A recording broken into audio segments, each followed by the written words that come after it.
میرے رب ہجوم غم میں تجھے جب کبھی پکارا۔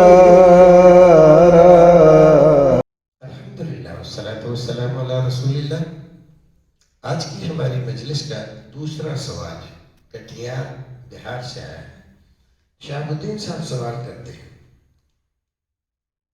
کیا نماز میں سورہ پڑھتے وقت ترتیب کا خیال رکھنا ضروری ہے؟ یعنی اگر پہلی رکعت میں سورہ ناس پڑھی اور دوسری رکعت میں سورہ اخلاص، کیا یہ صحیح ہے؟ تو دیکھیے، جہاں تک ممکن ہو سکے قاری کو، امام کو سورتوں کی ترتیب کا خیال رکھنا چاہیے، کیونکہ اس میں کوئی اختلاف نہیں ہے۔ اگر کوئی ترتیب سے پڑھتا ہے تو سارے لوگوں کے نزدیک وہ صحیح، درست، اولا اور افضل ہے۔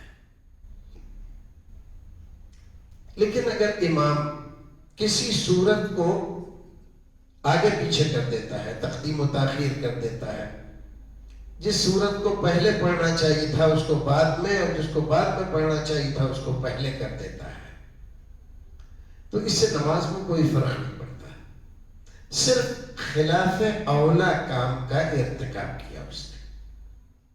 یعنی ایک بہتر چیز جو اس کے لیے مناسب تھی وہ اس نے چھوڑ دیا، اور ایک غیر بہتر کام اس نے کیا۔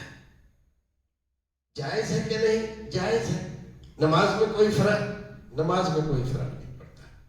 ثواب کم ہو جاتا ہے؟ نہیں، ثواب بھی کوئی کم نہیں ہوتا ہے۔ ہاں، بس یہ ہے کہ خلاف اولا کیا۔ اگر وہ ترتیب سے پڑھتا تو بہتر تھا، اچھا تھا، اور اس میں کسی کا اختلاف بھی نہیں تھا۔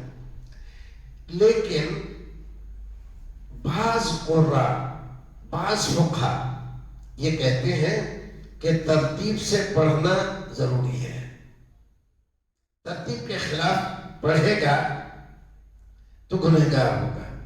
لیکن ظاہر ہے کہ اس کے اوپر ان کے پاس ایسی کوئی دلیل نہیں جس کو وہ استعمال کر سکے اور دلیل میں پیش کر سکے۔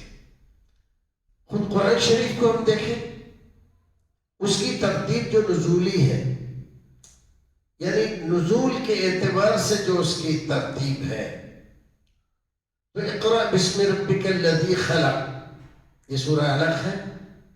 دیکھیے آج 30ویں پارے میں ہے، اور وہ بھی بالکل شروع میں نہیں ہے، آدھے سے آگے کی طرف ہے۔ اور سورہ بقرہ یہ آخری سورتوں میں سے، ان سورتوں میں جو رسول اکرم صلی اللہ علیہ وسلم کی زندگی کے آخری حصے میں مدینہ پہنچنے کے بعد نازل ہوئی ہے۔